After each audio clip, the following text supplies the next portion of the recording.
नमस्कार। गुरु online classes में आप सभी का स्वागत है। आज हम क्लास 10 के चैप्टर बहुपद मतलब पॉलिनोमियल्स के बारे में अध्ययन करेंगे। जैसा कि आप सभी जानते हैं कि बहुपद का अर्थ का मतलब ये नहीं है कि बहुत ज्यादा उसमें पद हो, लेकिन क्या होना चाहिए, उसमें क्या होना चाहिए, तो इसका है कि दो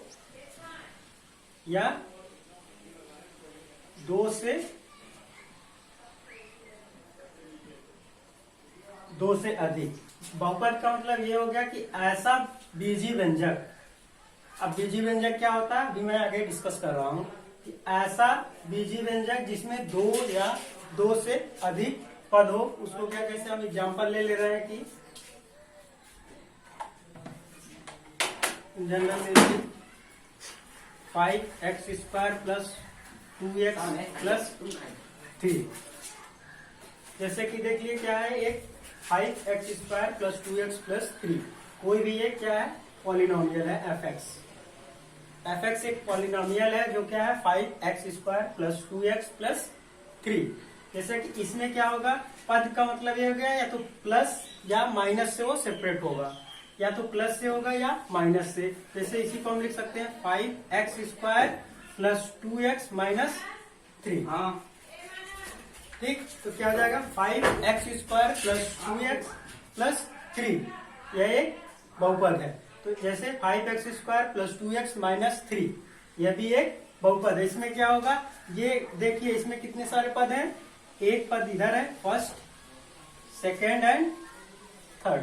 इसमें क्या है, 3 पद है। तो इसमें प्लस, हमेशा पद की संख्या ऐसे काउंट करेंगे कि प्लस या माइनस से वो सेपरेट होना चाहिए, या तो प्लस से होगा या माइनस से। तो इसको कहेंगे पद। कितने पद हैं, 1 2 3। इसका मतलब टोटल कितने पद हैं, 3। तो ये हो गया हमारा एक बहुपद।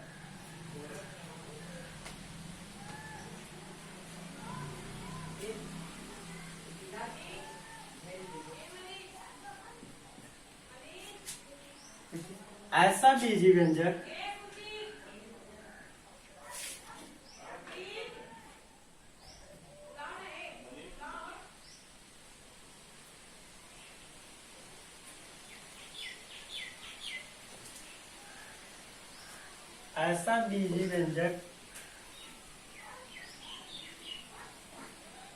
जिसमें दो या दो से अधिक पद हो। मतलब ऐसा बीजी व्यंजक जिसमें दो या दो से अधिक पद हो, ठीक, उसको क्या कहेंगे, बहुपद। अब क्या होता है, बहुपद का एक जनरल फॉर्म होता है, मतलब व्यापक रूप होता है। जैसे बहुपद का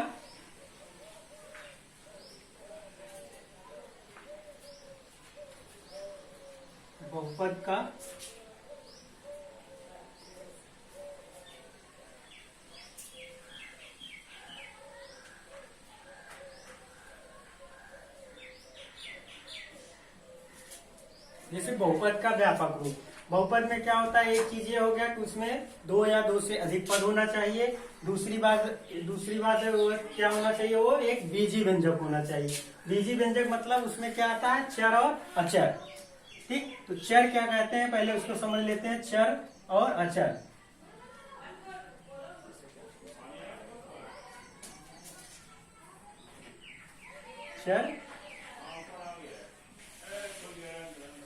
चर और अचर।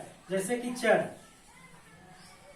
का मतलब यह होता है कि वह बीजी व्यंजक जिसका मान हमेशा हर इक्वेशन में बदलता रहे। मतलब इसका मान क्या होगा, फिक्स नहीं रहेगा, हर इक्वेशन में इसका मान, हर समीकरण में इसका मान बदलता रहेगा। और अचर जैसे कि इसमें हो गया कोई भी a b x y z, कोई भी अलजेब्रिक टर्म हम ले सकते हैं, a से लेके z तक का कोई भी नंबर रहेगा जिसका मान हमें आंकिक मान नहीं पता है, उसको हम कहते हैं चर। इसका मतलब ये होगा इसका मान फिक्स नहीं है, ये हर समीकरण में क्या हो सकता है, अलग अलग हो सकता है।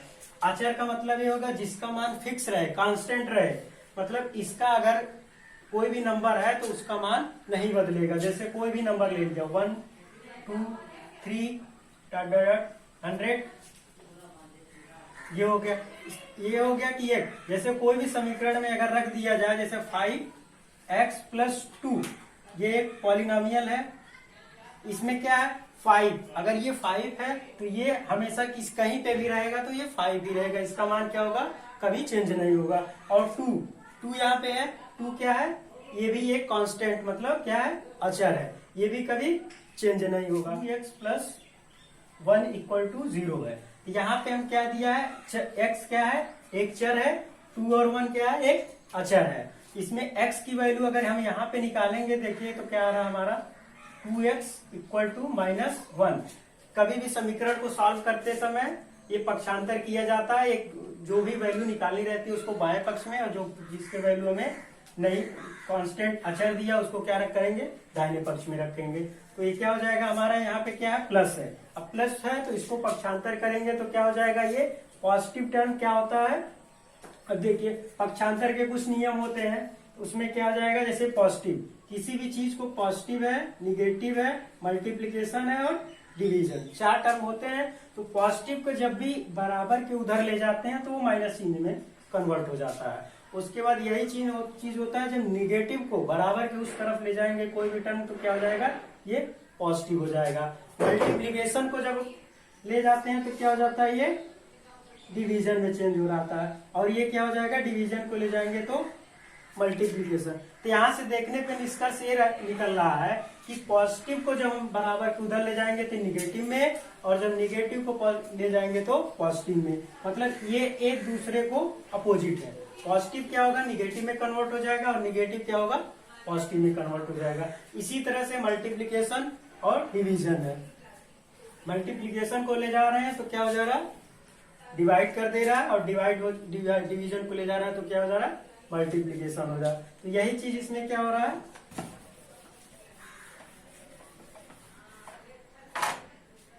देखिए अब यहाँ पे क्या है x, तो 1 क्या है, 1 पॉजिटिव में है, 1 को उधर ले जाएंगे तो माइनस हो जाएगा। अब यहाँ पे देखिए 2 क्या, 2 और x की वैल्यू हमें फाइंड आउट करनी है तो क्या हो जाएगा, 2 इधर क्या कर रहा है, मल्टीप्लाई कर रहा है यहाँ। तो मल्टीप्लीकेशन को जब इक्वल के उधर ले जाएंगे तो क्या हो जाएगा, डिवाइड कर देगा, तो -1 / 2। अब देखिए इस समीकरण में क्या हो गया, x की वैल्यू क्या आ गई, -1/2। अब यहाँ पे भी x है। अब एक और समीकरण हम ले लेते हैं, जैसे 3x - 1 ले लिया जाए, ये इक्वल टू क्या होगा, 0। अब इसमें देखते हैं, देखिए x यहाँ पे भी है, 1 यहाँ भी है, 1 यहाँ भी है, तो 1 तो बदलेगा नहीं, क्यों, क्योंकि ये क्या एक अचर है। अब x है, x यहाँ पे है, अब देखिए यहाँ पे x का मान क्या आ रहा है, -1/2, और यहाँ पे देखते हैं क्या आ रहा है, तो क्या हो जाएगा, वही चीज है, जैसे माइनस को प्लस को यहाँ ले गए थे तो क्या आ रहा था, प्लस को डिवाइड किए, इक्वल के उधर ले गए तो क्या हो गया, माइनस हो गया। अब यहाँ पे माइनस माइनस किस में कन्वर्ट हो जाता है, प्लस में, तो यहाँ क्या हो जाएगा, 3x = 1। अब यहाँ से फिर 3 क्या कर रहा है, x में मल्टीप्लाई कर रहा है, ये मल्टीप्लाई कर रहा है, इसका मतलब क्या हो जाएगा, यहाँ जाएगा, ये भी डिवाइड कर देगा, तो क्या हो जाएगा, x = 1/3।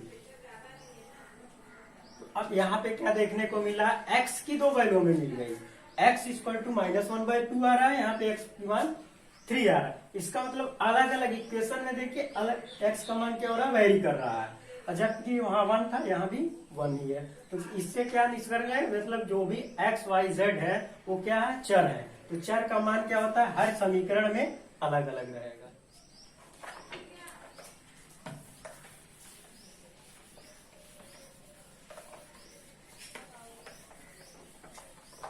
आगे होगा, अब हम देखेंगे बहुपद का व्यापक रूप। किसी को कोई दिक्कत हो तो कमेंट कर लीजिएगा। ये मेरा गुरु ऑनलाइन क्लासेस है, जो आप सब इसको देखिए, और अपने कभी कोई भी दिक्कत हो तो इसमें कमेंट करके बताइए, और इसे लाइक शेयर और सब्सक्राइब करिए।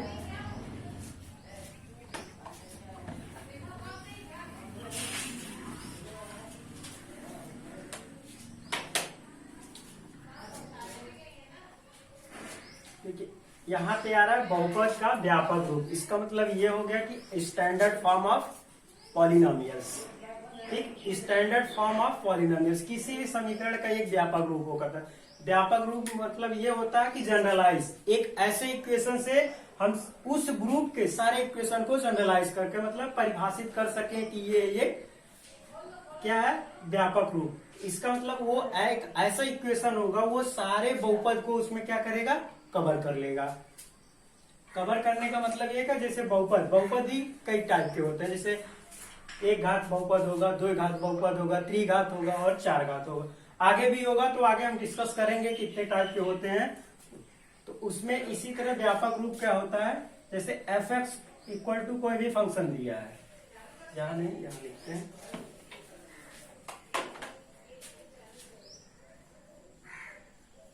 एफ एक्स एक क्या दिया है, फंक्शन है, ठीक। एफ एक्स फंक्शन है तो क्या हो जाएगा, इसका जनरल फॉर्म होता है, व्यापक रूप ये होगा कि a0 plus a1 x plus a2 x square plus a3 x cube plus ऐसे डॉट डॉट करके होगा और प्लस an x के power n, where n belongs to natural number, कोई भी नेचुरल नंबर हो सकता है, ठीक। अब यहाँ पे a1 a2 a0 a1 a2 और an, ये क्या होगा, कोई भी नेचुरल नंबर होगा, कांस्टेंट नंबर हो सकता है, ठीक। कोई भी क्या होगा, ये कांस्टेंट नंबर होगा। जैसे अब यहाँ पे अगर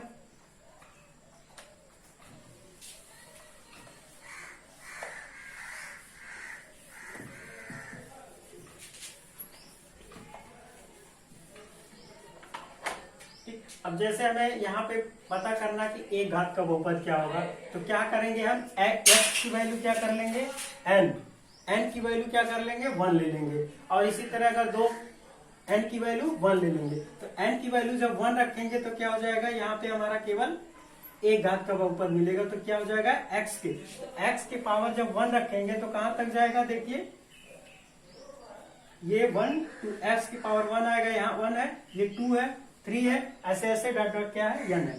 तो एक घाती बहुपद, कोई भी घात का बहुपद अगर हमें काउंट करना है तो क्या हो जाएगा, n की वैल्यू हम उतना रख देंगे तो हमें उस घात में, जैसे मान लिए कि n इक्वल टू हमें 1 घात का बहुपद फाइंड आउट करना है, तो n की वैल्यू जब 1 रखेंगे तो कहां तक हम जाएंगे, fx, इसका मतलब x के पावर क्या हो जाएगा, यहाँ पे 1 हो जाएगा। इसका मतलब 1 जब होगा तो क्या होगा, 2 3 तो हम जाएंगे नहीं, तो कहां पे आ जाएगा, तो fx equal to a0 plus a1 x के घाते जहां कुछ नहीं क्या होगा, 1। इसका मतलब ये हमारा क्या हो जाएगा, बहुपद। अब यहाँ पे हमें देखने को ये मिल रहा है कि जब x की वैल्यू 1 ले रहे हैं तो क्या x के घाते 1, तो इसमें कितने पद मिल रहे हैं,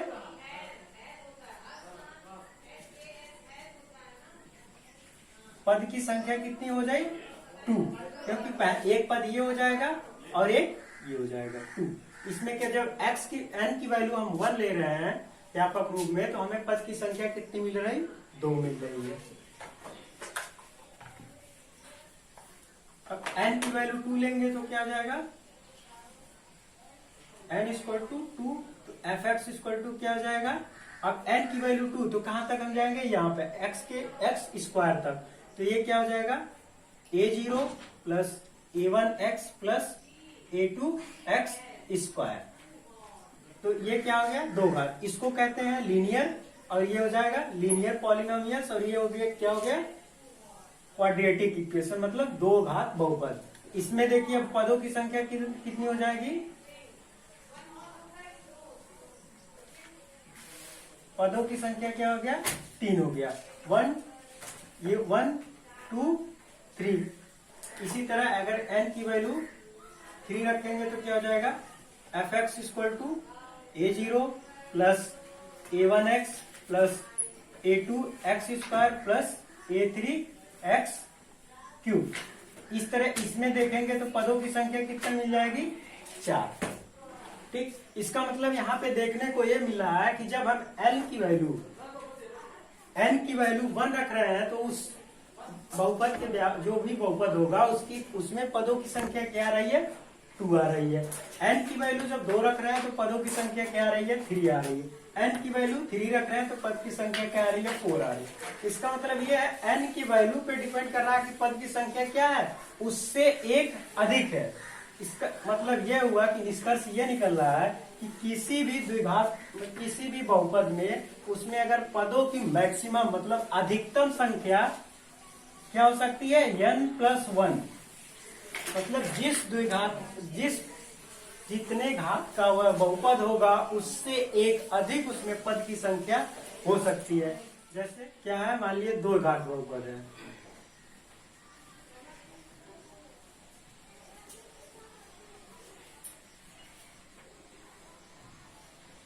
द्विघात बहुपद है। इसका मतलब क्या हो जाएगा, ax² प्लस व्यापक रूप हो गया a0 plus a1x plus a2x²।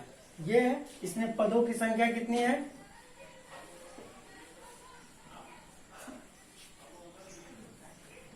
पदों की संख्या 3 है।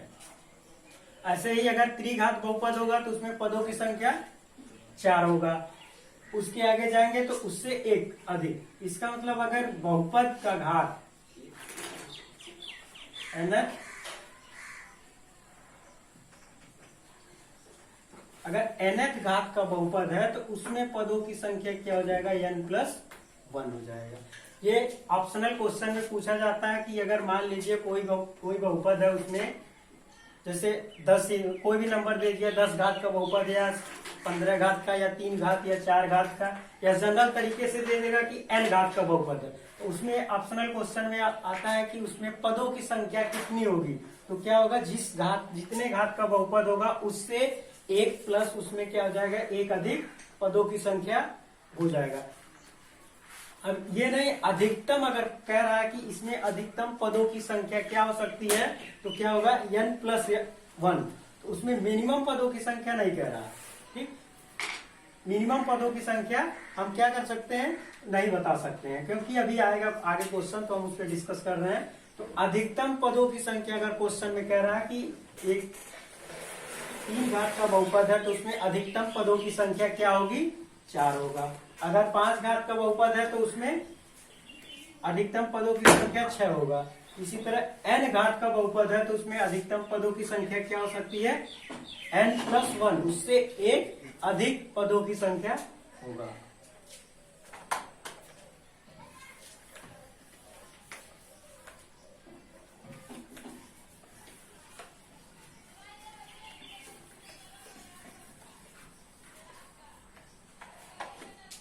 अब देखते हैं टाइप्स ऑफ बहुपद, बहुपद के प्रकार।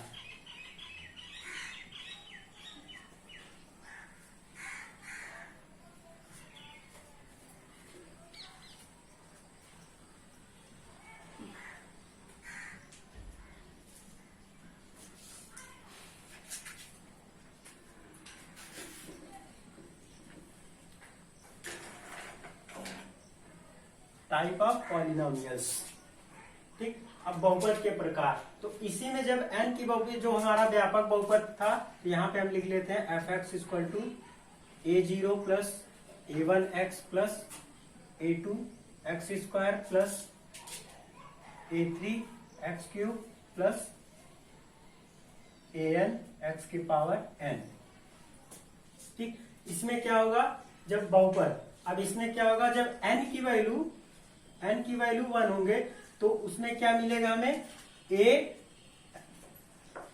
a0 प्लस a1x ये मिलेगा। इसमें क्या हो जाएगा, देखिए ये हो जाएगा एक घात का बहुपद। एक घात के बहुपद का नाम हमको दिया गया है लीनियर बहुपद। लीनियर का मतलब ये होगा रैखिक बहुपद।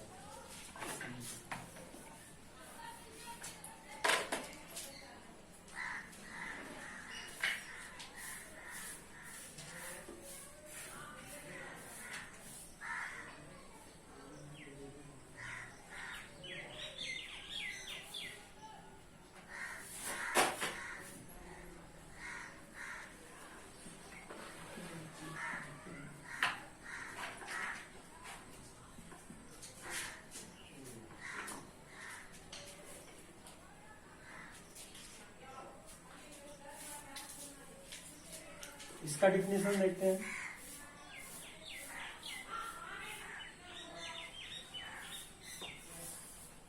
एक घात वाले बहुपद को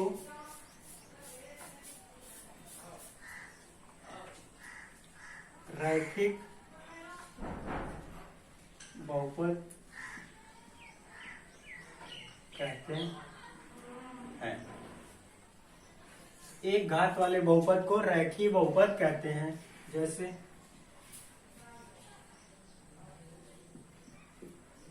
जैसे मान लिया कोई दिया है 5x + 1, 2x + 1 या 3x, कोई सिंगल टर्म भी हो सकता है। अब देखिए एक घात का बहुपद है, इसमें पदों की संख्या क्या हो सकती है? 2। मैक्सिमम पदों की संख्या 2 हो सकती है। अब मिनिमम पद की संख्या क्या हो गई? 1, क्योंकि इसमें जो x मतलब क्या हो गया? चर की जो अधिकतम घात हो सकता है, एक घात है, रैखिक है, इसलिए उसके चर का अधिकतम घात की संख्या क्या होगा? 1 होगा। घात मतलब समझ में आ रहा है? देखिए घात का मतलब ये हो गया, घात किसी भी पॉलिनोमियल्स, कोई भी बहुपद दिया हुआ है, उसमें जितने भी टर्म होंगे, 1 2 3 4 जो भी टर्म होगा, उसमें x का देखेंगे किस टर्म में x का अधिकतम घात है। तो x का अधिकतम घात का मतलब x के ऊपर अधिकतम कितने नंबर लिखे हैं, इसका मतलब हुआ x। देख लिया जाए कि x कितना अधिक से अधिक टोपी किस घात पे लगाया है। आप लोग तक कैप लगाते होंगे, वही यहाँ समझ लीजिए कि क्या है कि आप देखिए कि x का कौन से पद पे उसकी n की वैल्यू क्या है? सबसे अधिक है। तो जैसे इस यहाँ पे क्या दिखा जाए, यहाँ पे x नहीं है, x नहीं है, इसका मतलब यहाँ पे भी ये मत समझिए कि x नहीं है। ये अलजेब्रा जब भी बीजगणित पढ़ेंगे तो वहां पे अगर कुछ नहीं है तो x के घात पे 0 है। और हम लोग जानते हैं कि किसी भी नंबर पे अगर पावर 0, ये 0 बहुत खतरनाक होता है, जहां भी आएगा तो ध्यान से देखिएगा। तो क्या है, x के पावर अगर 0, दुनिया का केवल 0, इसको अगर छोड़ दिया जाए तो दुनिया का मान लीजिए कोई भी अगर नंबर है, अगर उसके पावर में 0 आ गया तो वो काट पीट के सबको 1 कर देगा। कि तुम कुछ भी हो, अगर हमको टोपी लगा लिए तो तुमको क्या करना पड़ेगा? एक ही होना पड़ेगा। तो कोई भी नंबर है, अगर वहां पे x कोई भी है, अगर उसके घात पे 1 0 लगा दिया गया तो वो उसका वैल्यू क्या हो जाता है? 1 हो जाता है। लेकिन ये वैल्यू केवल और केवल 0 पे लागू नहीं होता है। इतना याद रखिएगा कि ये वैल्यू जो होता है, ये जो 0 हमारा दिया है, इसके घात पे अगर 0 कर दिया जाए तो ये डिफाइन ही नहीं होगा, खुद के ऊपर तो नहीं डिफाइन कर पाता है। लेकिन क्या होगा, और किसी के ऊपर क्या होगा, अगर वो घात लग गया तो उसका मान क्या कर देगा? 0 कर देगा।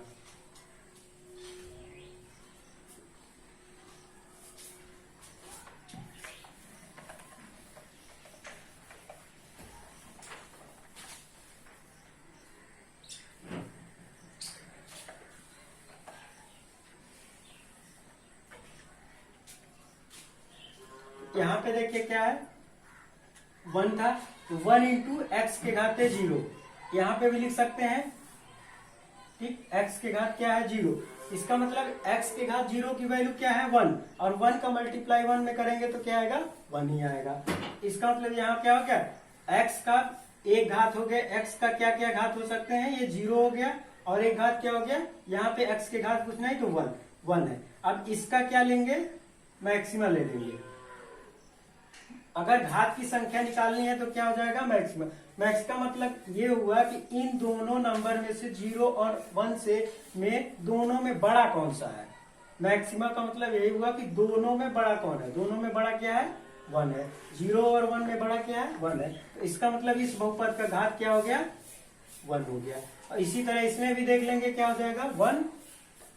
यहाँ क्या है? x के घात, इसका भी 1। यहाँ पे क्या है? यहाँ पे x का घात कितना है? 1। तो ये क्या हो जाएगा? एक घातीय बहुपद, या इसी को कहते हैं रैखिक बहुपद, इंग्लिश में लीनियर पॉलिनोमियल।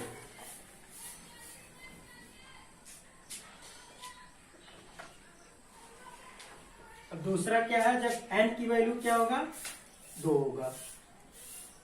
ठीक, n की वैल्यू जब 2 होगी तो उसको कहेंगे द्विघात बहुपद।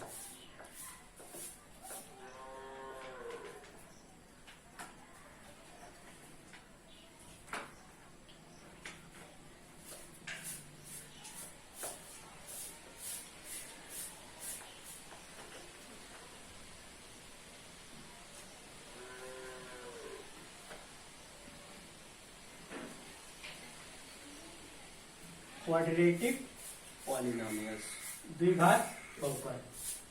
आज तक जैसे कि 9th में हम लोग पढ़ चुके हैं द्विघात बहुपद को कैसे सॉल्व किया जाता है, उसका मतलब मूल कैसे निकाला जाता है, तो वही सब इसमें भी है। बस इसमें क्या था, थोड़ा सा इसका जनरलाइज तरीका दे दिया गया है। इसमें क्या है, अब द्विघात बहुपद या पॉलिनोमियल्स का ग्राफ भी हम स्टडी करेंगे, तो आगे है, आगे हम इसके बारे में वीडियो डालेंगे तो देखा जाएगा। अभी तो इसके बारे में देख लिया जाए कि द्विघात बहुपद है क्या। ठीक, आगे क्या है इसमें देखिए, n की वैल्यू जब 2 हो, इसका मतलब हमारा ये है व्यापक रूप, जनरल फॉर्म है। तो इसको n की वैल्यू 2 होगा तो क्या हो जाएगा, यहां से x के घात क्या है, 2 है। तो पहले परिभाषा ले लीजिए इसका। तो सिंपल ही परिभाषा जैसे है, रैखिक बहुपद में क्या हो गया, एक घात वाले बहुपद को रैखिक बहुपद कहते हैं। इसी तरह क्या हो जाएगा, दो घात वाले बहुपद को द्विघात बहुपद कहते हैं।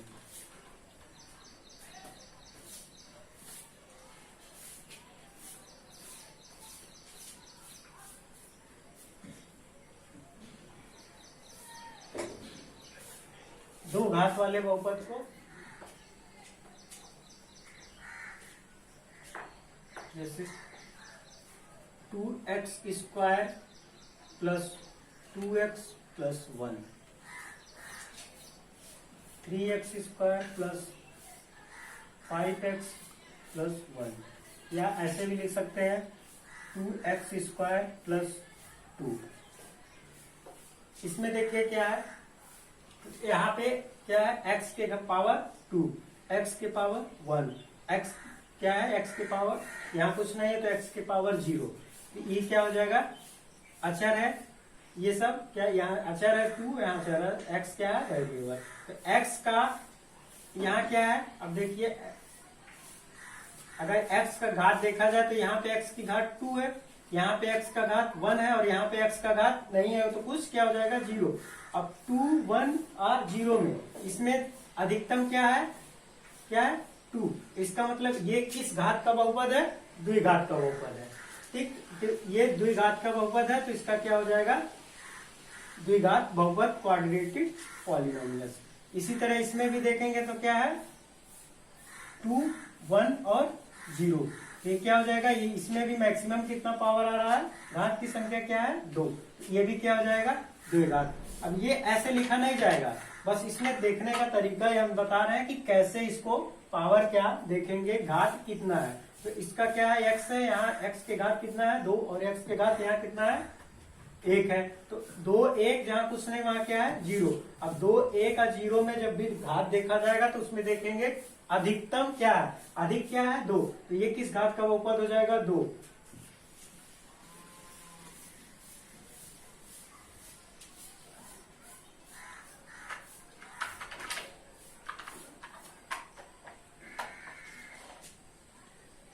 नेक्स्ट है त्रिघात बहुपद।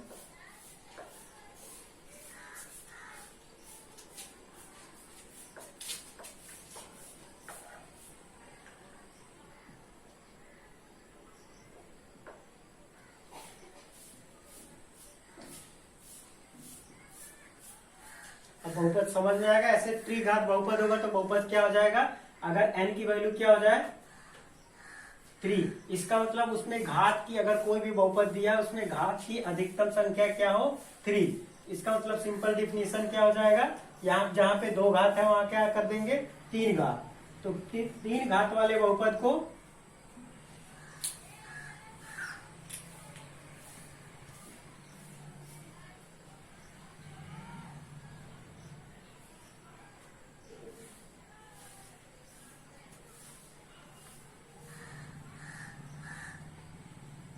त्रिघाती बहुपद, 3 घात वाले बहुपद को त्रिघाती बहुपद कहते हैं। अब त्रिघाती बहुपद जैसे एग्जाम्पल के तौर पे क्या हो जाएगा, जैसे कुछ भी ले सकते हैं, 2x³ plus 5x² plus 3x plus 1 कुछ भी ले ली। यहाँ पे अब देखिए मैक्सिमम घात की संख्या, पदों की संख्या इसमें कितनी है, 1 2 3। तो अधिकतम पदों की संख्या देखिए यहाँ क्या है, द्विघात बहुपद था तो 2 में 1 जोड़ देंगे कितना हो जाएगा 3। अधिकतम पदों की संख्या 3 है, लेकिन यहाँ देखिए एक द्विघात बहुपद ऐसा मिला है जिसमें क्या 2 पद है। ऐसा भी बहुपद हो सकता है कि 2x²। बहुपद में अधिकतम संख्या हम बता सकते हैं क्या होगा, n+1, मतलब दो जितने जिस घात का रहेगा उससे एक अधिक होगा। तो मिनिमम क्या होगा 1, मिनिमम उसमें कम से कम उसमें एक पद हो सकता है। जैसे 2x², इसमें घात की संख्या क्या है 2 है, लेकिन ये भी क्या है एक द्विघात बहुपद है। तो क्या इसी तरह इसमें त्रिघात बहुपद में क्या हो जाएगा, अधिकतम पदों की संख्या क्या हो जाएगा 1 2 3 4। 3 है तो 3 में क्या जोड़ेंगे 1 जोड़ देंगे कितना आ जाएगा 4। तो उसमें पदों की संख्या क्या हो गई 4, आघात की संख्या क्या हो गई 3। अधिकतम पदों की संख्या क्या होना चाहिए, उससे एक अधिक। हमेशा बहुपद को ध्यान में रखते हुए ये देखना है कि जिस घात का बहुपद हम ले रहे हैं, जैसे त्रिघात का बहुपद है 3 घात का, तो उसका गुणांक कभी 0 नहीं होना चाहिए। ठीक, अगर मान लीजिए कोई द्विघात बहुपद है, जैसे द्विघात बहुपद को हम ये भी तो लिख सकते हैं, जैसे द्विघात बहुपद दिया है क्या है 2x² प्लस 2x प्लस 1। इसको हम किसी, जैसे कि जाना जाता है किसी भी संख्या में 0 से 1 मल्टीप्लाई कर दिया जाए तो उसका वैल्यू क्या हो जाता है 0। ठीक, तो 0 यहीं पे वही है ना, ये भी वही है, बहुत खतरनाक नंबर है। अगर किसी के साथ ये झगड़ा उगड़ा करता है तो वो कहता है कुछ नहीं, तुम कितना भी बड़े आदमी हो, हम क्या कर देंगे तुमको 0 कर देंगे। कुछ भी लेके आओ, कितनी भी बड़ी से बड़ी संख्या लेके आओ, अगर हम मल्टीप्लीकेशन में आ गए तो क्या हो जाएगा ये 0 हो जाएगा। कितनी भी बड़ी संख्या हो तो क्या हो जाएगा, अगर 0 से मल्टीप्लाई कर दिया जाए तो इसीलिए कभी कभी जरूरत पड़ेगा, आवश्यकता के अनुसार हम किसी द्विघात बहुपद को त्रिघात में दिखाना है, तो अगर आवश्यकता पड़े कि 0 हमें उसे दिखाना दर्शाना है तो 0 इंटू उस टर्म के अकॉर्डिंग कर देंगे तो हमारा वो फॉर्म आ जाएगा। तो इसको जैसे 0 इंटू एक्स के घात में 3 लिख दें plus 2x² plus 2x plus 1। ठीक, अब इसमें देखिए अब पता चल रहा है कि x का मैक्सिमम घात क्या हो, अब इसकी वैल्यू तो 0 हो जाएगी, 0 इंटू एक्स के पावर 3, ये तो 0 हो गया। लेकिन एग्जाम में ऐसे ही क्वेश्चन आता है, ऐसे दे दिया जाएगा कि 0 इंटू एक्स की घात 3 plus 2x² plus 2x plus 1। ये बताइए किस घात का बहुपद है। अब देखने से तो यही लगेगा, तो आप देखेंगे क्या कहेंगे 3 2 है, अधिकतम घात की संख्या क्या है 3, तो क्या हो जाएगा 3 घात के बहुपद। और उसमें पहला ही ऑप्शन दिया रहेगा 3, क्योंकि टीचर जानता है कि बच्चे जैसे ही देखेंगे 3 है तो तुरंत टिक मार के चले जाएंगे। लेकिन ध्यान ये देना है कि उस जिस घात का बहुपद हम देख रहे हैं उसका गुणांक कहीं 0 तो नहीं है। अगर उसका गुणांक 0 है तब तो ये तो पूरा टर्म ही 0 हो गया। अब 0 हो गया तो ये टर्म खत्म हो गया, इसका कोई वैल्यू ही नहीं है। ठीक, इसका मतलब अगर कोई भी जिस घात का बहुपद हमें देखना है तो उसका पहले हम चेक कर लेंगे तो उसका गुणांक कहीं 0 तो नहीं है। अगर 0 है तो वो हट जाएगा, उससे कम वाले का गुणांक देखेंगे तो क्या हो जाएगा, वो हमारा बहुपद कहलाएगा। ऐसा क्वेश्चन आ चुका है बोर्ड में।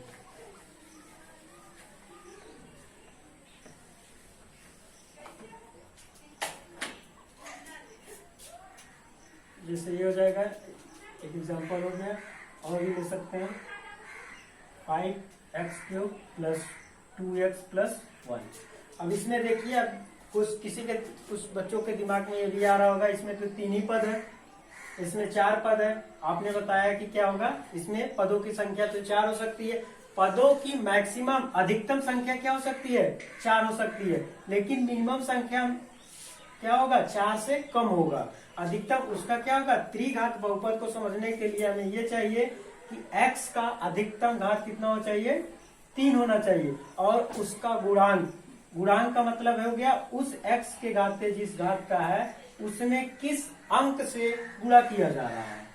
तो इसमें क्या है 5 से गुणा किया जा रहा है, तो 5 क्या होना चाहिए, 0 नहीं होना चाहिए। 0 नहीं मतलब नॉन जीरो, यही यूज किया जाता है नॉन जीरो। नॉन जीरो का मतलब ये हो गया वो 0 नहीं होना चाहिए। इसका मतलब ये हो गया क्या, अब देखिए इसमें अधिकतम घात की संख्या क्या है, 3 है। अब उसके बाद कितने टर्म है, अब काउंट कर लेंगे 1 2 3, तो कितने टर्म है इसमें, 3 टर्म है। और इसमें अधिकतम घात की संख्या क्या है, 3 है, तो इसमें क्या हो गया, ये त्रिघात बहुपद हो गया।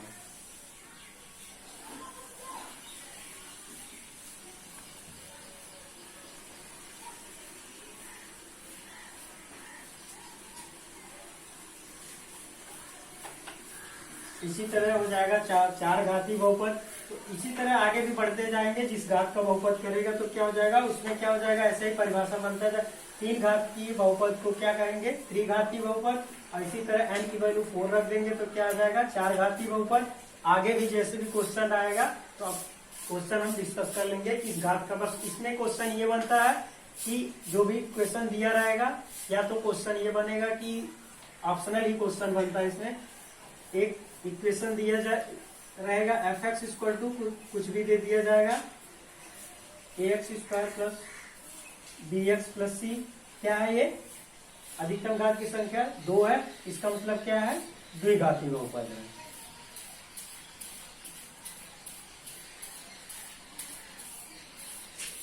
ठीक, द्विघाती बहुपद है। इसमें क्या हो जाएगा, अब देखिए इसमें पदों की संख्या क्या आ गई, 2 3 है, 1 2 3, कहीं कहीं ऐसे कर देगा।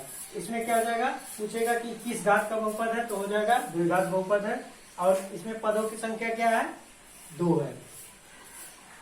और कभी क्वेश्चन ये पूछा जाएगा कि द्विघात बहुपद में अधिकतम पदों की संख्या क्या होगी, उसमें क्या हो जाएगा, ऑप्शन जो भी दिया रहेगा तो अधिकतम। बस ये ध्यान दे रहा है क्या पूछ रहा, अधिकतम पूछ रहा है कि कम से कम पूछ रहा है। अधिकतम पदों की संख्या क्या हो जाएगा, अगर द्विघात है तो 2 में क्या करेंगे, 1 जोड़ देंगे। 3 घात का है तो अधिकतम पूछेगा तो 3 में क्या करेंगे, 1 प्लस कर देंगे। तो क्या हो जाएगा, द्विघात है तो 3 हो जाएगा, 3 घात है तो 4 हो जाएगा। इसी तरह 10 घाती बहुपद में अधिकतम पदों की संख्या कितनी हो सकती है, 10 10 प्लस 1 क्या हो जाएगा, 11। अधिकतम पदों की संख्या जब भी क्वेश्चन पूछा जाए तो उसमें क्या हो जाएगा, उसके घात जितना भी घात हो उसमें क्या हो जाएगा, 1 जोड़ दिया जाएगा। देखिए इसमें बहुपद इसी तरह 1 घाती होगा या 2 घाती, त्रिघाती या 4 घाती बहुपद होगा, उसको हम देख लिए कैसे होगा। अब उसमें पदों की संख्या क्या होता है, 1 पदी। और इसी तरह पद क्या हो जाएगा, 1 पदी, द्विपदी, त्रिपदी। उसमें 1 पदी मतलब उसमें क्या होगा, सिंगल 1 पद होगा। 1 पद मतलब कोई भी कांस्टेंट a हो सकता है, 5x हो सकता है या 3 हो सकता है, कोई भी नंबर क्या हो जाएगा, उसमें पदों की संख्या क्या होगा, 1 पदी होगा। ऐसा बहुपद जिसमें पदों की संख्या 1 हो तो क्या हो जाएगा, 1 पदी। ऐसा बहुपद जिसमें पदों की संख्या 2 हो, तो जैसे ax plus 2, ax plus b कर लो। ax प्लस b का मतलब हो जाएगा 5x प्लस 1 या 3x स्क्वायर प्लस 2। इसमें पदों की संख्या कितना है, 2।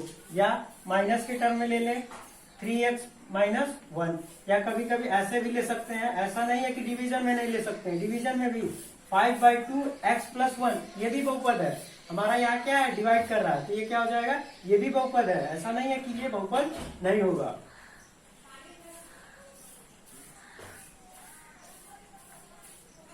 अब इसमें बहुपद ये हो गया। इसी तरह त्रिघात में क्या हो जाएगा, ax square plus bx plus c।